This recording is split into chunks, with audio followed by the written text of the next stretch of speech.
우리는 지금 로마서 말씀을 계속 살펴보고 있는데 6장부터 8장까지는 오직 믿음으로 구원받은 성도들이 어떻게 하면 성화의 삶을 살아갈 수 있을까라는 주제를 가지고 아주 중점적으로 그것들을 우리 가운데 설명하고 있다고 말씀드렸었습니다. 6장 7장의 말씀 간단하게 먼저 여러분들에게 설명해 드리면, 사단은 구원받은 후에 성화의 삶을 살아가고 있는 성도들에게도 지속적으로 거짓말하면서 정죄를 시도한다고 말씀드렸었습니다. 사단이 주로 하는 거짓말은 율법주의로도 나타날 수 있고 또 도덕 폐기론으로도 나타날 수 있습니다. 율법을 지켜야 구원받을 수 있어, 이것도 사단의 거짓말이고, 너는 오직 믿음으로 구원받았기 때문에 율법을 지킬 필요가 없어, 이것도 사단의 거짓말이라는 것이죠. 사단은 이 거짓말들을 통해서 어떻게 해요? 성도들을 지속적으로 정죄하면서 고통의 수렁 가운데로 계속 밀어 넣으려고 하고 있습니다. 사단이 이렇게 하고 있기 때문에 율법주의의 잘못된 부분이 무엇인지, 도덕 폐기론의 잘못된 부분이 무엇인지에 대해서 충분히 바울이 쭉 설명해 줬죠. 그렇게 설명하고 난 다음에 지난주 우리가 나누기 시작한 8장 부분에서는 정죄할 수 없다는 것에 대해서 분명하고 확실하게 선포해 주고 있습니다. 성도는, 오직 믿음으로 구원받는 성도는 그 누구도 정죄할 수 없어. 사단도 존재할 수 없고 하나님도 우리의 죄에 대해서 정죄하지 않으셔. 이게 우리가 지난주에 살펴봤던 바울의 선포였죠. 왜 정죄하지 않습니까? 왜 사단도 정죄할 수 없고 왜 하나님도 우리를 정죄하지 않는 것이죠? 그 이유도 우리가 지난주 살펴봤던 말씀 가운데 나타나 있었는데, 1절과 2절 말씀에 보면 아주 간단하게 예수 안에 있는 자라고 해서 그 이유를 설명해 주고 있었습니다. 오직 믿음으로 구원받은 성도는 예수 안에 있기 때문에 그 누구도 우리를 정죄할 수 없다는 것이죠. 예수 안에 있다는 이 말을 좀 쉽게 풀어서 설명해 드리면, 오직 믿음을 통해서 예수님이 나의 죄에 대해서 이미 죄값을 다 치르시고 죄의 결과인 사망까지도 다 해결하기 위해서 부활하셔서 나의 죄에 대한 모든 문제가 다 해결되어서 라는 것을 믿고 있는 자들, 그 자들을 성경은 예수 안에 있는 자라고 표현해 주고 있습니다.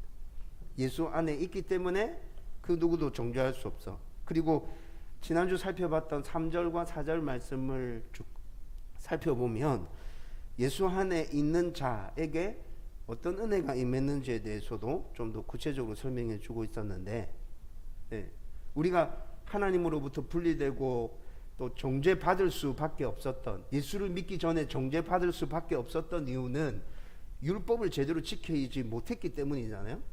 그래서 율법을 제대로 지키지 못한 그 죄에 대해서 3절 말씀에서는 오직 믿음으로 복음을 받아들일 때 성령이 너 안에 역사하셔서 너는 영적으로 삼위 하나님과 연합을 이루었고, 그 연합을 통해서 예수님이 십자가에서 죽으실 때 너도 그 십자가에서 예수님과 같이 죽은 것이고, 예수님이 죄의 결과를 이기고 부활하실 때 너도 죄의 결과를 이기고 부활한 것이야. 그렇기 때문에 너가 지었던 죄에 대한 모든 문제는 이미 해결되었어. 끝났어. 그 문제는 더 이상 문제 삼을 수 없어 라는 것이 3절의 설명이었고, 4절의 설명은 그러면 앞으로 너가 살아가면서 지을 죄에 대해서는 어떻게 할 건데, 그 지을 죄에 대해서 또 누군가가 정죄하기 시작하면 우리는 또 고통을 받고 수렁 가운데 허덕이게 되겠죠. 그래서 4절 말씀은 예수님과의 영적 연합을 통해서 예수님이 이 세상에 살면서 율법의 요구를 완벽하게 지키셨던 것처럼 너도 예수님과 함께 그 율법의 요구를 완벽하게 지킨 것이야. 그래서 3절과 4절 말씀을 이어서 생각해 보면 지은 죄에 대해서는 이미 예수님의 십자가 사건을 우리가 함께 영적 연합으로 치루어내면서 지은 죄에 대해서 모든 죄를 치루었고, 또 율법이 계속 우리한테 요구하는 바도 영적 연합을 통해서 예수님이 그 일들을 완벽하게 다 이루셨기 때문에 우리 또한 그 일을 다 이루은 것이야 라는 것에 대해서 지난주에 바울이 쭉 설명하면서 성도는 절대 정죄받을 수 없다라고 선포했던 것이죠. 그런데 여러분, 사단은 이 부분에 대해서 계속 정죄하죠. 이 정죄하는 이유는 뭐라 그랬어요? 구원받고 난 다음에 하나님의 자녀로 살아가는 자들이 하나님의 은혜를 받고 복을 누리면서 이 땅 가운데서 하나님의 나라를 세워가도록 하나님께서 그렇게 만들어 놓으셨는데, 사단이 그 일을 하지 못하도록 우리를 계속 정죄하고 있는 거예요. 따라서 성도는 그 누구도 나를 정죄할 수 없어 라는 믿음과 확신을 가지고 이 땅 가운데서 무엇을 하며 누구와 만나고 어디에서 살아가든지 우리가 살아가는 모든 영역 가운데 하나님의 나라를 세워가야 한다는 것입니다.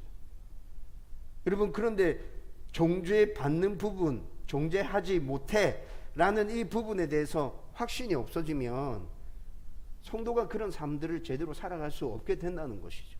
저와 여러분들은 아무도 나를 정죄할 수 없어, 하나님도 나를 정죄하지 않아 라는 부분에 대해서 확신을 가지고 여러분들이 살아가는 모든 삶의 영역 가운데 하나님의 나라를 세워갈 수 있기를 주님의 이름으로 축원드립니다. 오늘 나눌 말씀 보면 이제 4절, 지난주 우리가 나누었던 4절 말씀은 육신을 따르지 않고 영을 따르면서 율법이 요구하는 모든 것들을 다 이루었기 때문에 더 이상 사단은 우리를 정죄할 수 없어 라고 4절 말씀이 그렇게 선언하고 있었거든요. 그런데 4절 말씀을 잘 들여다보면 육신을 따르는 자와 영을 따르는 자에 대한 언급이 나타나기 시작하면서 이 두 사람이 서로 대립하고 있음을, 아주 상반된 삶을 살아가고 있음을 4절에서 언급해 주고 있어요. 그러면서 오늘 우리가 읽었던 본문 말씀 가운데는 구체적으로 육신을 쫓아 살아가는 사람이 어떤 사람인지, 또 영을 따라 살아가는 사람이 어떤 사람인지에 대해서 쭉 비교를 하면서 설명해 주고, 그리고 또 우리 가운데 성령이 함께 계시기 때문에 우리는 영을 따라 사는 사람이고, 영을 따라 사는 사람은 정죄받지 않을 뿐만이 아니라 그 성령과 함께 성화의 삶을 이룰 수 있어 라고 오늘 말씀이 우리 가운데 선포해 주고 있어요. 정말 여러분들이 오늘 말씀을 자세히 살펴보면서 정죄받지 않을 뿐만이 아니라 우리는 성령과 함께 성화의 삶을 온전하게 살아갈 수 있구나, 그런 하나님의 자녀이구나 내가, 이 사실을 분명하게 확신할 수 있기를 주님의 이름으로 축원드립니다.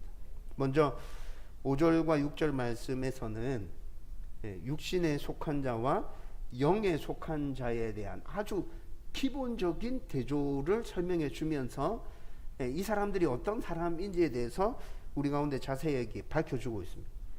5절 말씀 보십시오. 육신을 따르는 자 이렇게 나오죠. 근데 이거 쉬운 성경으로 읽어보면 금방 이해됩니다. 쉬운 성경에서는 육신을 따르는 자, 이 사람을 어떤 사람이라 설명하고 있냐면 죄의 본성을 따라 사는 사람이라고 설명해 주고 있습니다. 여러분, 죄의 본성을 따라 사는 사람, 육신에 속한 자, 훨씬 이해하기 쉽죠?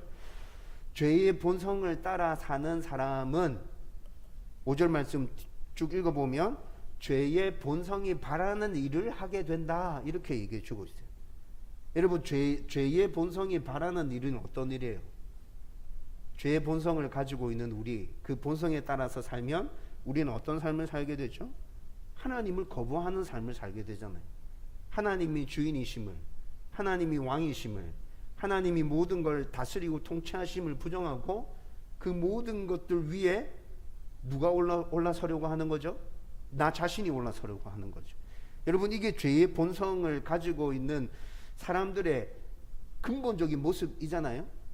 여러분, 죄성을 가지고 죄성에 따라 살아가는 사람들의 모든 삶의 모습 가운데는 이런 모습이 계속 나타난다는 거예요. 죄의 본성이 바라는 일을 한다. 영을 따르는 자, 영을 따르는 자는 쉬운 성경에서 성도 안에 내주하시고 있는 성도의 인도하심을 따라 사는 사람이라고 얘기해 주고 있습니다. 여러분, 성령은 우리가 예수 그리스도를 구조로 받아들이는 순간 우리 가운데 내주하셔서 영원토록 우리를 떠나지 않고 우리와 함께 거하신다고 계속해서 말씀드렸죠.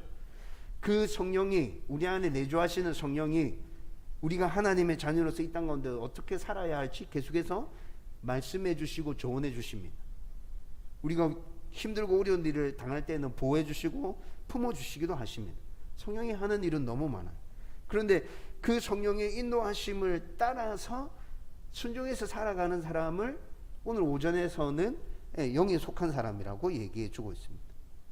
영을 따르는 자 이렇게 얘기하고 있죠. 영을 따르는 자는 5절 뒷부분에 또 어떻게 한다고 얘기하고 있어요? 영의 일을 생각하나니. 영의 일, 성령의 일을 생각한답니다. 여러분 성령의 일은 어떤 겁니까? 제일 간단하게 표현해 보세요. 성령의 일, 하나님을 사랑하고 이웃을 사랑하는 것. 여러분 성경을 제일 간단하게 요약하면 하나님 사랑과 이웃 사랑으로 딱 떨어질 수 있죠. 성경은 기본적으로 우리가 하나님의 말씀이라고 주로 얘기하잖아요. 하나님의 말씀, 하나님의 뜻, 하나님이 우리에게 이렇게 살라고 말씀해 주시는 것, 이게 성경인데 성경을 제일 간단하게 요약하면 하나님 사랑과 이웃 사랑입니다. 그러면 성령이 우리 가운데 요구하시는 것도 역시나 하나님 사랑과 이웃 사랑이겠죠. 하나님을 사랑하고 이웃을 사랑하면서 이 땅 가운데서 살아가는 모든 삶의 영역 가운데 하나님의 나라를 세워가고 하나님의 영광을 드러내는 것, 이것이 성령이 우리에게 요구하는 것이에요. 여러분 우리가 성령의 인도하심에 따라서 순종해서 살면 우리는 자연스럽게 이런 삶을 살아가게 될 겁니다. 하나님을 사랑하는 삶을 살아가게 될 것이고 이웃을 사랑하는 삶을 살아가게 될 것이고, 또 그렇게 살아가면서 자연스럽게 내가 살아가는 모든 영역에서 여러분들의 직업이 어떤 직업이든지 간에 그 직업을 통해서 그곳 가운데 하나님의 나라가, 하나님의 정의가 세워지고 실현되어질 것이고, 그리고 하나님의 영광이 드러나게 될 거라고요. 여러분 이렇게 5절에서는 아주 단순하게 영을 쫓아 사는 사람, 그리고 육신을 쫓아 사는 사람이 어떤 사람인지에 대해서 이렇게 딱 비교해서 보여주고 있어요. 그리고 난 다음에 6절 말씀에 넘어가 보면 그렇게 살았을 때의 결과가 어떻게 되는지도 얘기해 주고 있죠. 6절 말씀에서 육신을 따라서 육신의 지배를 받으면서 살아가는 사람은 결국 어떻게 된다고 나와 있어요. 육신의 생각은 사망이요, 이렇게 얘기합니다. 여러분 죄의 본성에 따라서 사는 사람, 죄의 본성의 지배를 받는 사람은 결국 죽음에 이르게 된다라는 말인 것이죠. 여러분 이것은 지금까지 살펴본 로마서 말씀을 여러분들이 다시 한번 떠올려 보면 너무나도 당연한 선언이 맞죠. 분명히 너무 당연한 선언입니다. 여러분 사람은 하나님의 말씀에 순종하면서 하나님의 인도를 받으면서 하나님과 함께 이 땅 가운데서 살아가도록 그렇게 창조받고 지원받았는데 죄를 범하고 하나님을 배반하고 하나님의 율법을 떠남으로 인해서 하나님의 진노 가운데 놓여졌고, 그 진노로 인해서 우리는 영원히 죽을 수밖에 없는 존재라는 사실에 대해서 로마서 1장 중반부부터 시작해서 3장 끝부분까지 우리는 죄로 인해서 죽어야 밖에 할 수 없는 그런 존재라는 사실을 계속 확인했었어요. 여러분 영의 인도함을 받는 자는 6절에 또 뭐라고 얘기하고 있어요. 영의 생각은 생명과 평안이니라, 이렇게 얘기해 주고 있죠. 여러분 이 부분에 대해서도 우리가 지금까지 살펴왔던 로마서 말씀을 다시 떠올려 보면 그래, 성령의 인도하심에 따라 살면 영원한 생명이 우리 가운데 주어지지, 그리고 하나님의 평안이 우리 가운데 임하지 라는 것은 또 당연하게 여러분들이 받아들일 수 있을 것이라 생각합니다. 여러분 그런데 여기서 우리가 주목해야 될 단어가 있습니다. 여러분 5절과 6절과 7절 말씀에서 계속 반복해서 등장하는 단어가 생각이라는 단어이죠. 여러분 5절에서 7절까지 말씀을 보면 생각이라는 단어가 4번 사용되어졌어요. 여러분 이 생각이라는 단어를 헬라어로 살펴보면 몰두하다, 전념하다 라는 의미를 가지고 있습니다. 뭔가 하나에 푹 깊이 빠져서 몰두하고 전념하면서 그것이 머릿속에서 떠나지 않는 거예요. 여러분 이런 경험들 해보셨죠? 어떤 중요한 일을 만났을 때, 중요한 일을 결정해야 될 때 그 생각이 단 한순간도 머릿속에서 떠나지 않고 나를 사로잡고 있는 경험들 해보셨잖아요. 잠을 잘 때도 그 생각이 머릿속에서 떠나지 않죠? 예. 여러분들 아마 그런 경험들 해보셨을 거예요. 여러분 이렇게 몰두하고 전념하게 되면 그 다음 단계는 어떻게 발전돼서 나타나죠? 생각을 몰두하고 전념하면 그 다음에는 그 생각들이 말로 표현되잖아요. 내가 생각하고 전념하고 있는, 몰두하고 있는 것들이 말로 표현되어집니다. 말로 표현되어지고 자꾸 그것들이 머릿속에 구체적인 그림으로 계속 그려져 가면 결국에 어떻게 돼요? 행동으로 드러나게 되죠. 여러분 생각이 이렇게 발전해 간다는 것은 우리가 너무 잘 알고 있는 것이에요. 우리 삶 속에서 계속 경험해 오고 있는 것이에요. 여러분 그래서 죄의 본성을 따라 사는 사람은 죄의 본성이 원하는 일에 모든 생각이 집중되어져 있습니다. 그 생각으로 몰두합니다. 그 생각에 빠져 있습니다. 그렇게 하고 있다가 결국 어떻게 돼요? 말하게 되고 자기가 생각하고 있는 것들을 행동으로 옮기게 되는 것이죠. 그렇게 했을 때 결과는 어떻게 된다고 6절에 말하고 있습니까? 사망이다. 사망이다. 여러분 6절에서는 지금 생각이라고 표현해 놓고 결과가 사망이다 이렇게 얘기했잖아요. 근데 그 과정 중에 생략된 부분이 제가 지금 설명해 드리는 거라. 몰두하고 전념하면 말하게 되고 말하게 된 그것은 결국에는 행동으로 옮겨지게 되고 이게 결국 사망에 이르게 돼 라고 지금 6절이 우리 가운데 얘기해 주고 있는 거예요. 성령의 인도를 따라 사는 사람은 어떻게 된다고 했죠? 성령의 인도에 따라 사는 사람, 영에 속한 사람은 성령이 우리 가운데 요구하시는 일들에 대해서 생각하게 된다라고 6절에 얘기하고 있죠. 그 결과는 어떻게 이른다고요? 생명과 평안이라고 말하고 있습니다. 여러분 앞에서 설명한 것과 똑같이 마찬가지로 성령의 인도하심에 따라 살아가는 사람의 모든 생각들은 성령이 바라고 요구하시는 그것에 집중되어져 있습니다. 그 생각에 빠져 있고 그 생각에 몰두하고 있다는 거죠. 여러분 이런 생각을 하고 있는 사람은 그 다음 단계에 어떻게 나타나요?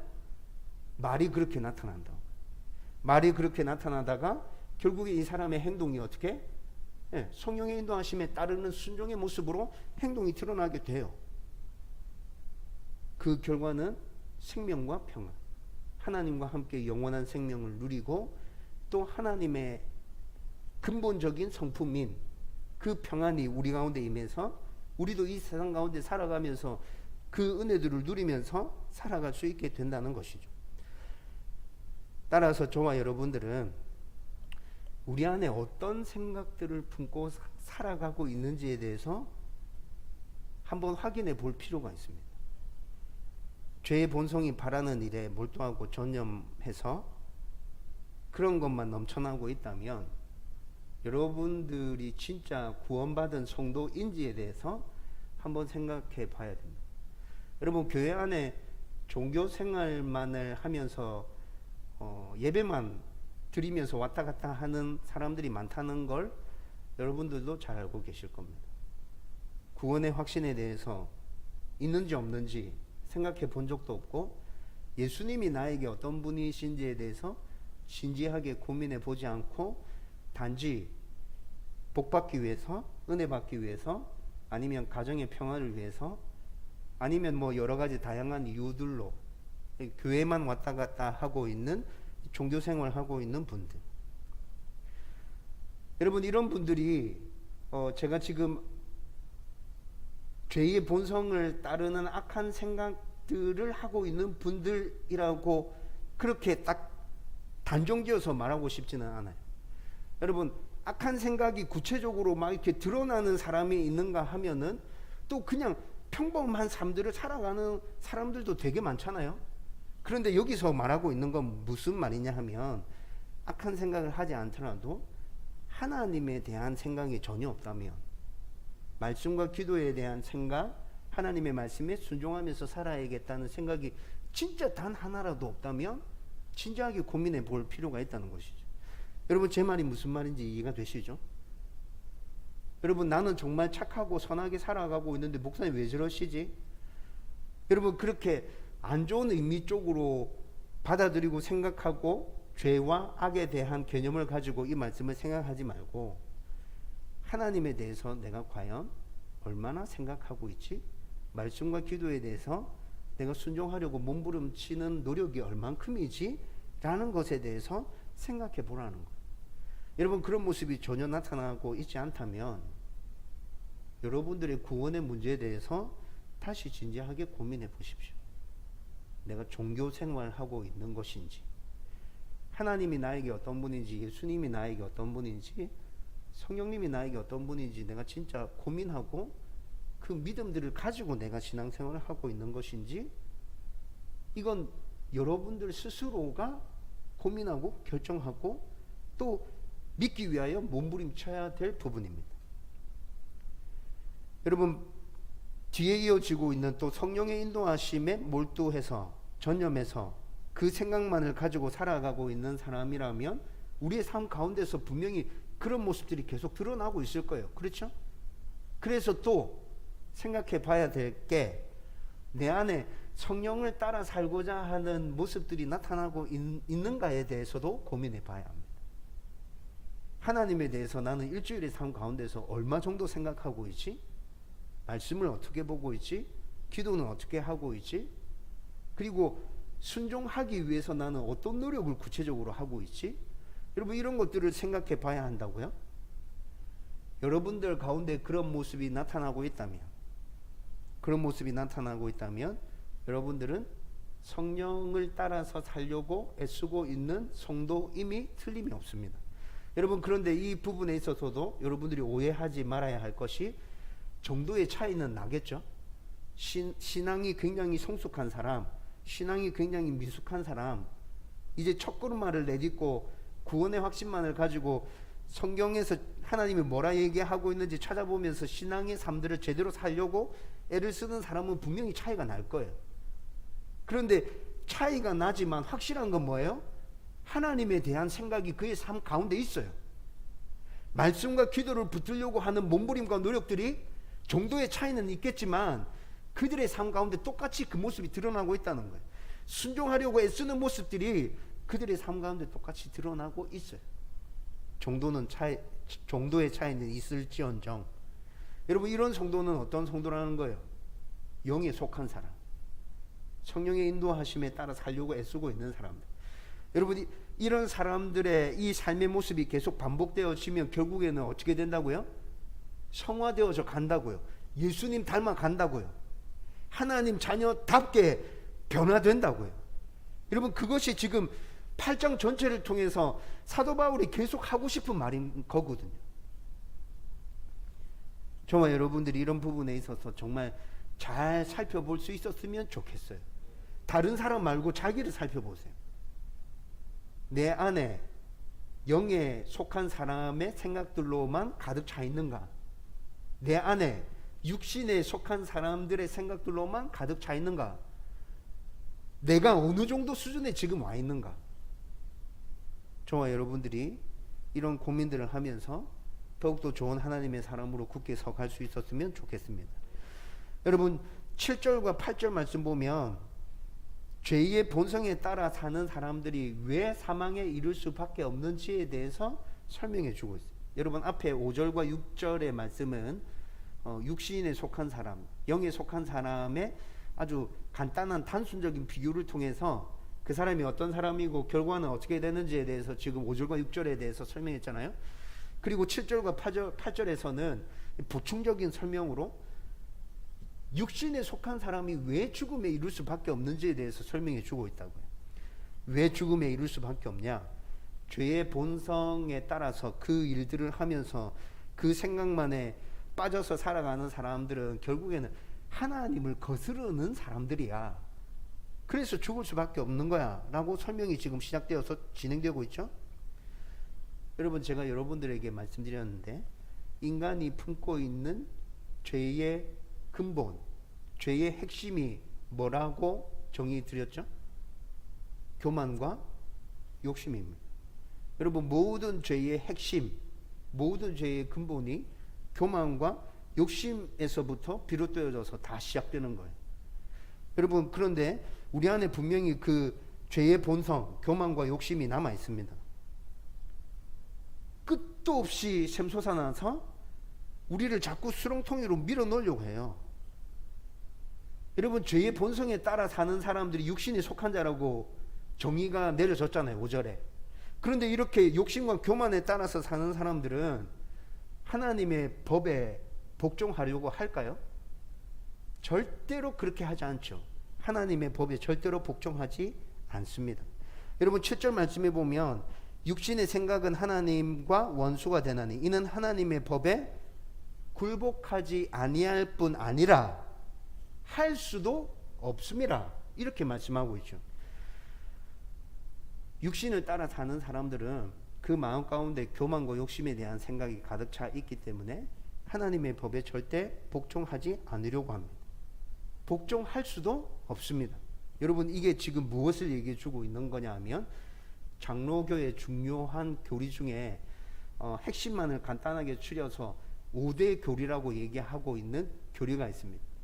장로교의 뼈대를 이루고 있는 기독교의 중요한 교리들인데, 전적 타락, 첫 번째, 모든 인간은 전적으로 타락했다. 그런데 지금 7절의 말씀이 그 이야기를 하고 있는 거예요. 이 세상에 살아가는 모든 사람들은 전적으로 타락했어. 선한 부분이 단 한 군데도 없어. 전적 무능에 대해서도 똑같이 얘기해 주고 있습니다. 전적 무능. 자기를 그 수렁텅이에서, 그 죄 가운데서, 그 죽음에서 끄집어낼 수 있는 능력이 그들 가운데는 단 하나도 없어. 여러분, 이게 전적 타락과 전적 무능이에요. 근데 7절에서 그걸 얘기해 주고 있어요. 그리고 나머지 장로교 5대 교리는 다음번에 등장하면 제가 설명해 드리겠습니다. 여러분, 이렇게 인간은 전적으로 타락했기 때문에 하나님의 법에 순종할 수 없고, 전적으로 무능하기 때문에 순종하고자 하는 마음조차, 또 순종하기 위해서 그것 행동으로 옮기는 그런 모습조차도 우리 가운데 나타나지 않는다는 것입니다. 그래서 7절 말씀에 뭐라 생각하고 있어요? 뭐라 설명하고 있어요? 이들은 자기의 기쁨만을 추구하고 하나님의 8절 말씀에 얘기하고 있네요. 육신에 있는 자들은 하나님을 기쁘시게 할 수 없느니라. 이들은 자기의 기쁨만을 추구하면서 하나님의 기쁨은 절대로 만들어낼 수 없다는 거죠. 하나님 앞에 기쁨을 드릴 수 없다는 것입니다. 이렇게 살아가다가 결국 사망에 이르게 된다는 거예요. 이게 지금 7절과 8절 말씀이죠.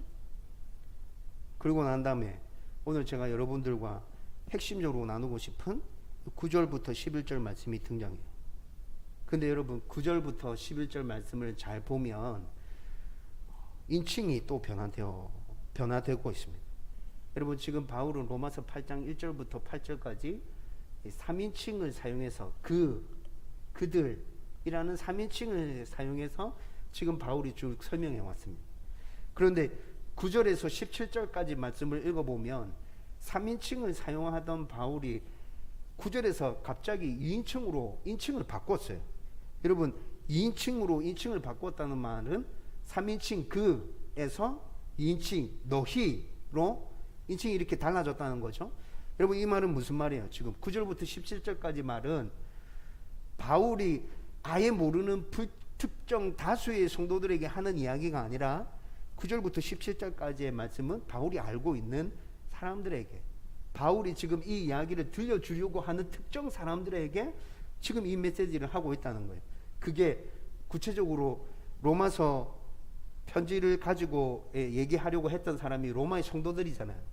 바울이 지금 그들을 향해서 9절에서 17절까지 이야기를 한다는 거죠. 그리고 9절의 말씀에 보면 만일이라는 단어로 시작하고 있는데, 이건 가정의 의미가 아닙니다. 만약에 네가 어떻게 하면 내가 어떻게 해줄게. 우리는 이렇게 가정할 때 만일이라는 단어를 쓰잖아요.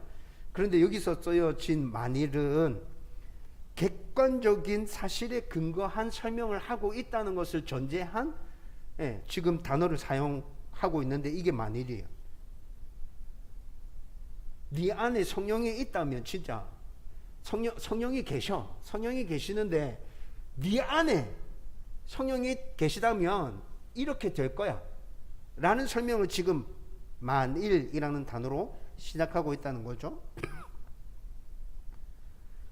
여러분 오늘 본문의 관점에서 이 세상의 모든 사람들은 두 부류의 사람으로 나눌 수 있습니다. 첫 번째는 죄의 본성에 따라 사는 사람, 두 번째는 성령을 따라 사는 사람으로 오늘 본문의 관점으로 사람을 이렇게 나눌 수 있죠. 여러분 그리고 오직 믿음을 통해서 복음을 받아들이고 하나님의 자녀가 된 성도들은 영적으로 연합해서 성령의 인도함을 받는 자들이라고 제가 지금 계속해서 설명해 드렸습니다. 여러분 이건 언제 일어난 거예요? 이 일은 언제 일어났죠? 그것도 제가 말씀드렸죠. 오직 믿음을 통해서 복음을 받아들일 때 일이 일어났다고 말씀드렸어요. 고린도전서 12장 3절에 그렇게 얘기하고 있죠. 그렇게 해서 성령을 우리 가운데 모시고 하나님의 자녀로 살아가는 우리들은 고린도전서 3장 16절에 보면 성령이 거하는 하나님의 전, 성령의 전이다. 너의 몸은 그렇게 설명해 주고 있어요. 그리고 또 고린도전서 2장 10절에 보면 성령이 너 안에 거하고 성령이 거하시는 전이기 때문에 네 몸이 너는 성령의 뜻이 무엇인지 분별할 수 있어. 고린도전서 2장 10절에서는 그렇게 얘기해 주고 있어요. 그리고 요한복음 16장 13절 말씀에 보면 성령이 그렇게 너 안에 거하시기 때문에 너는 진리 가운데 행할 수 있어 라고도 또 얘기해 주고 있어요.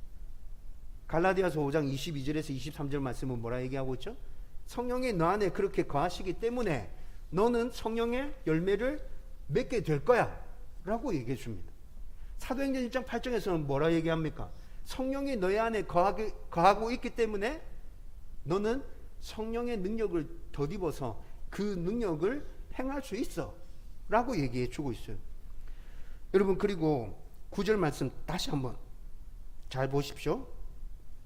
9절 말씀에 성령을 하나님의 영, 또 그냥 영, 그리고 또 그리스도의 영, 이렇게 굉장히 다양하게 죄송합니다. 이렇게 굉장히 다양하게 표현해 주고 있죠. 여러분 9절 한 절 말씀에 성령을 하나님의 영, 그냥 영, 그리스도의 영, 왜 이렇게 다양하게 표현하고 있을까요? 삼위일체 하나님이심을 이렇게 설명해 주고 있어요. 하나님은 삼위일체다. 그리고 또 하나님은 삼위일체인데 너가 믿음으로 복음을 받아들일 때 성령과 연합했다 했는데 하나님이 삼위일체이기 때문에 삼위일체 하나님과 너는 온전하게 연합한 거야 라는 것을 이런 표현들을 통해서 우리 가운데 보여주고 있다는 거죠. 여러분 지금까지 제가 해드린 설명 9절에서 11절까지의 설명을 이제 종합해서 말씀드리면 오직 믿음으로 구원받아서 성령의 역사로 삼위 하나님과 영적 연합을 이루고 하나님의 자녀로 살아가고 있는 로마 성도들, 이 세상에서 하나님의 자녀로 살아가고 있는 모든 성도들에게 선포하고 있는 중요한 메시지라는 것입니다. 그리고 그 메시지의 내용은 뭐냐? 삼위 하나님과 영적으로 온전하게 연합한 성도는 이 땅에서 살아가면서 정죄받지 않을 뿐만이 아니라 성령과 함께 성화의 삶을 살아갈 수 있어. 여러분 지금 바울이 이걸 설명하고 있는 거예요. 정죄받지 않을 뿐 아니라 거기서 끝나는 게 아니라 너 안에 성령 계셔. 너 안에 계신 성령이 너가 변화될 수 있도록 역사해 주실 거야. 끝까지 너와 함께 할 거야. 너를 붙드실 거야. 너 성화될 수 있어. 너 바뀔 수 있어. 여러분 지금 바울이 이 설명을 하고 있다는 거예요. 근데 여러분 여기서 문제가 또 하나 생기죠. 어떤 문제가 생깁니까? 그러면 성령님이 내 안에 거하시고 모든 죄의 문제는 다 해결되어졌고 성령님의 인도하심에 따라 살면 나는 성화되어져 갈 수 있고, 그런데 내 몸은 왜 죽는 거지? 내 몸은 왜 죽는 거예요? 여러분 이렇게 또 이 심각한 고민에 빠져드는 성도들이 있어요. 여러분 분명히 죄의 싹튼 사망이라고 3장에서 선포했잖아요. 죄의 싹튼 사망이다. 내 몸이 죽는데? 그러면 죄의 문제가 여전히 남아있다는 거 아니야? 뭔가 종죄받고 있는 거 아니야? 라는 생각을 할 수 있다는 거죠. 그래서 10절에서 11절 말씀에 보면 이 세상에서 살아가는 우리 육신은 우리 안에 아직 죄성이 남아있기 때문에 죽을 것이라 얘기합니다. 남아있는 죄성 때문에 죽을 거야. 그런데 우리 안에 있는 영은, 육신으로 쌓여져 있는 그 영은 이미 하나님의 자녀로 거듭났기 때문에 죽지 않아. 그게 지금 10절의 선포예요. 죄성 때문에 우리 육신은 죽겠지만 우리의 영은 하나님의 자녀로 이미 거듭났기 때문에 절대 죽지 않아. 그리고 11절 말씀에 예수님이 마지막 심판주로 이 땅에 다시 오실 때 우리의 죽었던 육신도 완벽하게 새로운 몸으로 다시 살아나게 될 거야. 온전하게 한 몸이 이루어서 하나님과 영원히 살게 되는 거야. 여러분, 여기서 지금 우리의 구원은 이미 이 땅에서 이루어졌어요. 그렇죠? 그런데 아직 완성된 건 아니에요. 여러분, 11절 말씀에서 지금 바울이 그 중요한 교리를 성도들에게 얘기해 주고 있어요. 이미 구원받은 성도로 하나님의 자녀로 이 땅 가운데서 살아가지만 성령과 함께 성화를 이룰 수 있지만, 그렇지만 우리의 구원이, 우리의 성화가 완벽하게 이루어지는 날은 예수님이 다시 이 땅에 오시는, 우리의 죽었던 몸이 다시 부활해서 우리의 영과 하나 되어서 하나님과 영원한 삶들을 살기 시작하는 그날 우리의 구원이 완벽하게 이루어지는 거예요. 우리는 그날까지 우리의 성화를 이루기 위해서 성령과 함께 몸부림치며 달려가야 돼. 여러분, 지금 바울이 11절까지 말씀을 통해서 성도들에게 이걸 얘기하는 거예요. 여러분, 오늘 말씀이 어려웠다면 두 가지만 생각하십시오. 첫 번째는 지난주에 이미 나누었던 말입니다. 그 누구도 나를 정죄할 수 없다. 사단도 나를 정죄할 수 없어. 하나님도 나를 정죄하지 않아. 두 번째, 오늘 말씀을 통해서 기억해야 될 것은 이 세상을 살아가는 삶에서 나는 정죄받지 않음과 동시에 성령과 함께 성화의 삶을 살아낼 수 있어. 바뀌어져 갈 거야. 예수님 닮아갈 거야. 하나님의 은혜를 누리면서 살게 될 거야.